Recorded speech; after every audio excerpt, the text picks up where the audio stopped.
Alors, effectivement, quelle anticipation pour le marché des taux aujourd'hui? Je me tourne cette fois vers Stéphane Déo. Comme je le disais, ils ont donné le la sur les marchés en 2022. Vous avez évoqué quand même une note optimiste. C'est vraiment le retour des taux cette année. Mais plus précisément, si on a aussi évoqué la politique des banques centrales, notamment avec Pierre Barral. Pour vous, votre point de vue déjà à ce niveau-là? Je pense qu'effectivement, pour comprendre l'évolution des taux cette année, il faut commencer par les banques centrales. Pour moi, c'est le point principal. Alors, vous parliez de pivot. En fait, paradoxalement, on a déjà passé un pivot, en quelque sorte. C'est-à-dire que le record historique de hausse de taux sur un mois dans le monde, c'était en novembre l'année dernière. C'était un niveau extraordinaire qu'on n'avait jamais vu. Je rappelle qu'à l'époque, Fed et BCE montaient leur taux de 75 points de base toutes les 6 semaines. Là, on est en train de se chamailler entre économistes pour savoir si c'est 25 ou 50. Donc on a déjà un ralentissement. Alors c'est pas le vrai pivot. Le vrai pivot, c'est le jour où ils baissent les taux. Donc on en est encore très très loin. Et vous voyez, on a un ralentissement de la progression des taux d'intérêt. Nous, notre point de vue, qui est très proche de celui de Pierre, c'est de dire la Fed va s'arrêter à 4,75, 5%, fin du premier trimestre. La BCE, qui est en petit décalage, va aller jusqu'à 3. Alors, je crois que vous avez 3,25, c'est quasiment le même chiffre. Et on s'arrête au début du deuxième trimestre. Le point important pour moi, c'est pas vraiment le niveau. On peut, à 25 points de base, c'est pas ça qui va changer la face du monde. C'est combien de temps on reste à ce niveau-là. Et c'est là où je pense que le marché va beaucoup trop vite en besogne et commence déjà à spéculer sur l'idée que on a monté les taux, l'inflation baisse, tout va très bien, Madame la Marquise, hop, on peut rebaisser les taux derrière. Pour vous donner un ordre de grandeur, il y a au moins 2 baisses de taux qui sont attendues par le marché sur la deuxième moitié de l'année pour la Fed. Pour nous, ça va beaucoup, beaucoup trop vite. Pourquoi ça va trop vite? Il y a 2 raisons, et vous en avez parlé, donc je vais passer un peu rapidement. Le premier, c'est l'inflation. Alors l'inflation peut baisser vite, voire très très vite dans les mois qui viennent. Alors je vais vous donner une statistique qui va peut-être surprendre plusieurs personnes. Les prix de l'énergie baissent en Europe. Alors, la facture énergétique, depuis 2 mois, baisse pour les ménages européens. Elle a baissé en novembre, elle rebaisse en décembre, d'après les statistiques qu'on a eues il y a quelques jours. Donc, vous voyez, il y a une composante qui va s'effondrer. Ça peut tirer l'inflation très bas. Regardez, entre parenthèses, les chiffres de mars, vous risquez d'avoir une surprise. On peut avoir une baisse très très rapide. Donc on était à 10 sur l'inflation en Europe en novembre. On peut arriver à 5 cet été assez rapidement, donc divisé par 2.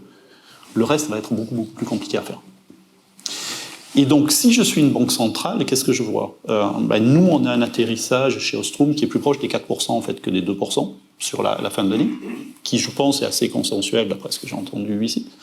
Ça veut dire que vous êtes une banque centrale, vous n'avez pas fait le boulot. Donc il faut rester avec des taux élevés assez longtemps. L'autre élément, c'est que vous avez parlé de croissance et donc une récession mineure.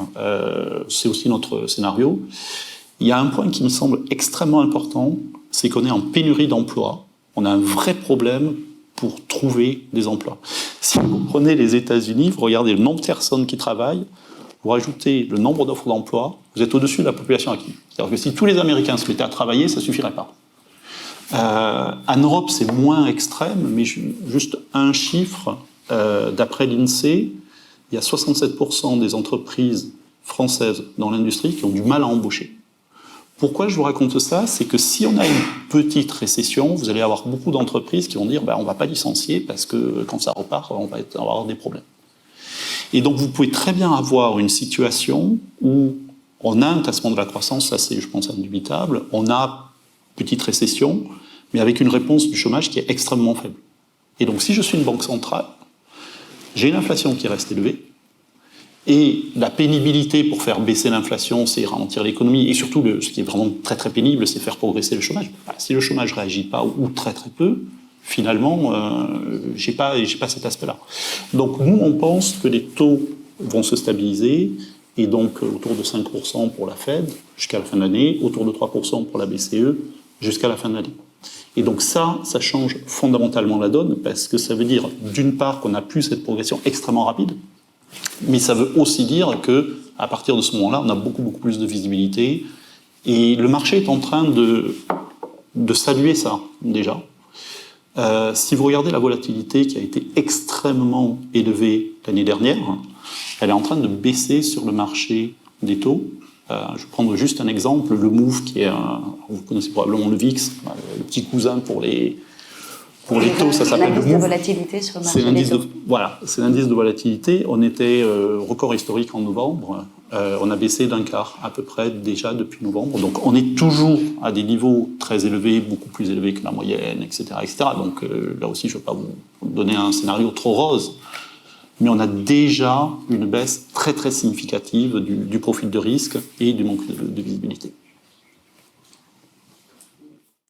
Une fois qu'on a posé ce décor, si on revient plus spécifiquement sur les taux chez Ostrom. Donc sur les taux, je vais commencer par le taux directeur le plus important, c'est le Bund, évidemment. Avec une BCE donc, qui va à 3% et qui reste à 3% très longtemps. Nous, on a un atterrissage sur le Bund à 3% également. Alors, ce qui se passe à l'heure actuelle, c'est que la courbe est inversée. Qu'est-ce que ça veut dire ? Ça veut dire que les taux 10 ans sont en dessous des taux 2 ans. Bon, c'est juste, sauf que le Bund est un petit peu au-dessus de 2. À notre avis, c'est beaucoup trop bas, ça a été dit, ça on est assez d'accord. Je trouve que le marché regarde beaucoup les bonnes nouvelles et pas trop les mauvaises nouvelles. Donc quand l'inflation baisse, il est très content. Quand l'inflation sous-jacente monte, il s'en fiche. Donc c'est bien, mais ça ne peut pas durer pour l'éternité.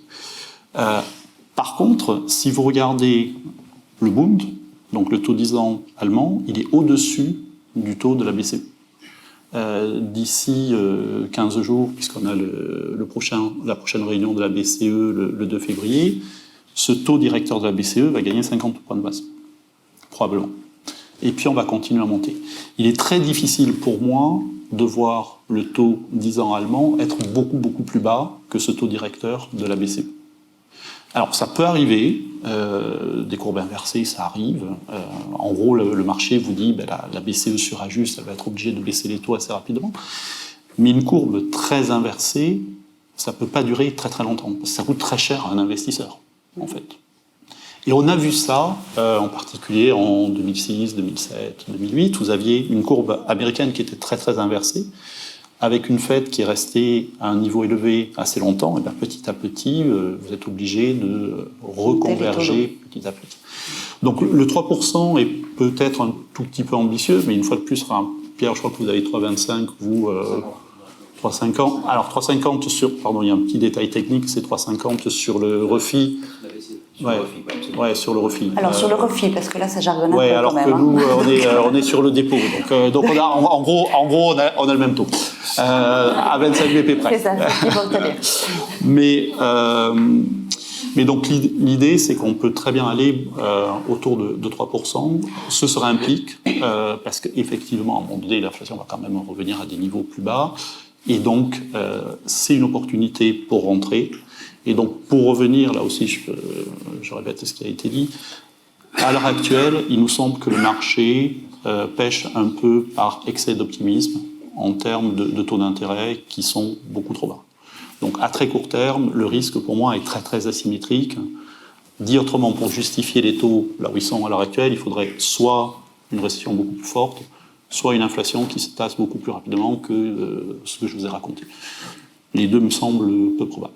Donc, à court terme, il y a très clairement un risque de rebond des taux d'intérêt.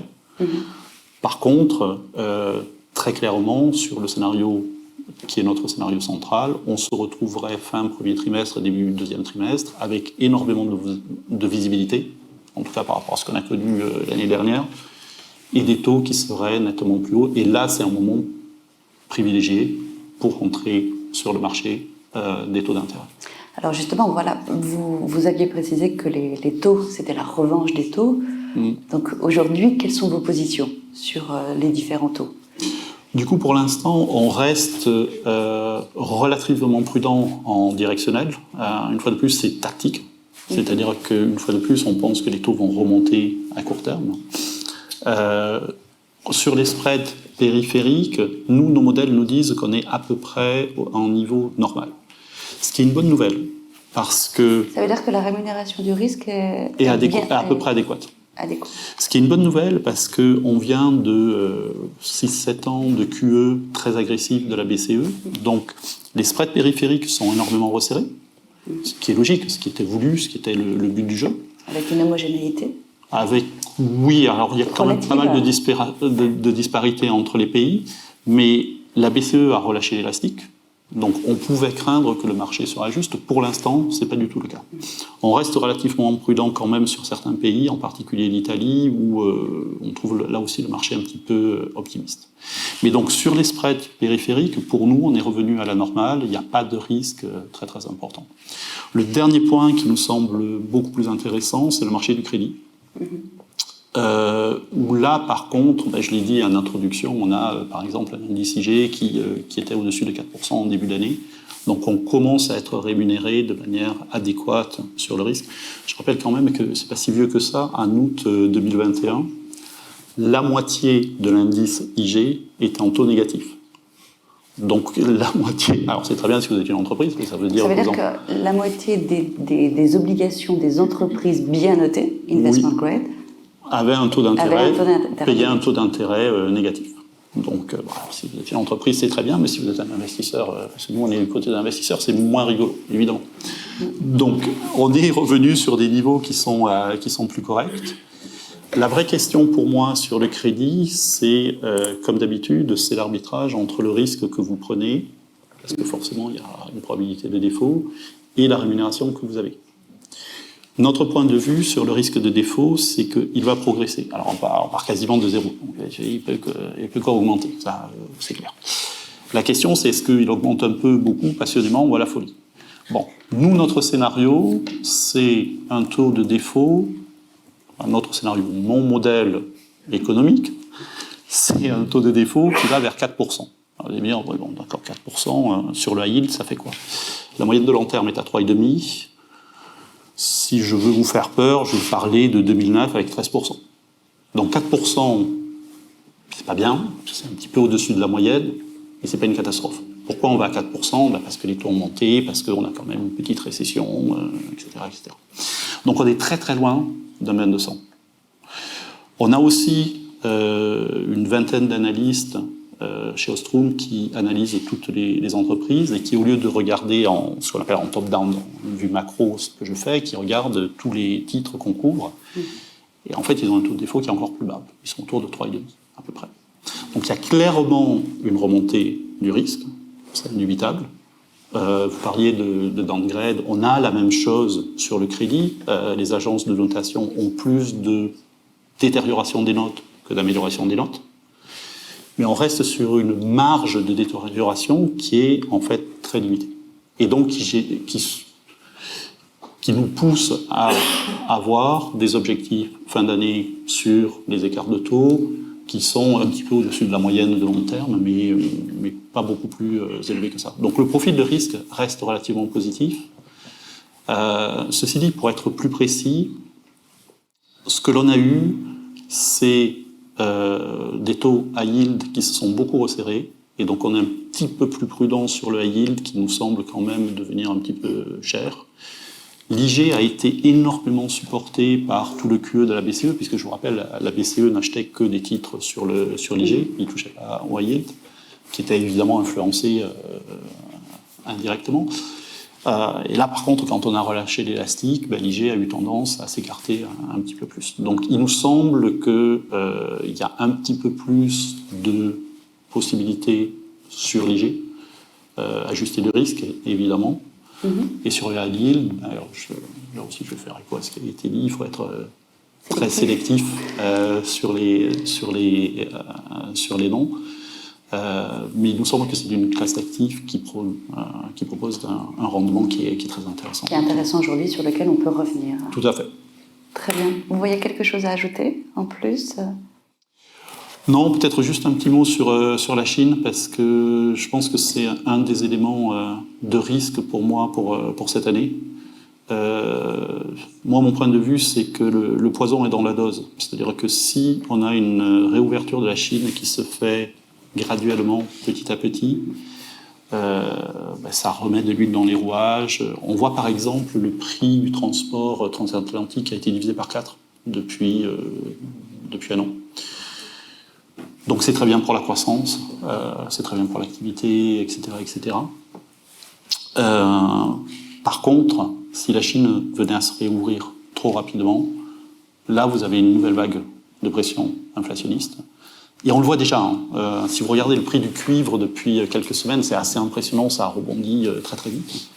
Donc si la Chine venait à se réouvrir trop vite et à repartir trop vite, paradoxalement ça pourrait devenir très contre-productif. Et là, il y a un vrai risque que les banques centrales remettent une couche de hausse de taux, qu'on ait de nouveau des problèmes d'inflation plus persistants, etc., etc. Et pour moi, en fait, paradoxalement, vous voyez, c'est un peu une courbe à nu. S'ils réouvrent un petit peu gentiment, sans aller trop vite, c'est très bien. Si ça se fait à la hussarde trop rapidement, paradoxalement, ça peut devenir contre-productif. Donc je pense que c'est une vraie source d'attention et de vigilance pour l'année qui vient. Très bien. Merci beaucoup, Stéphane.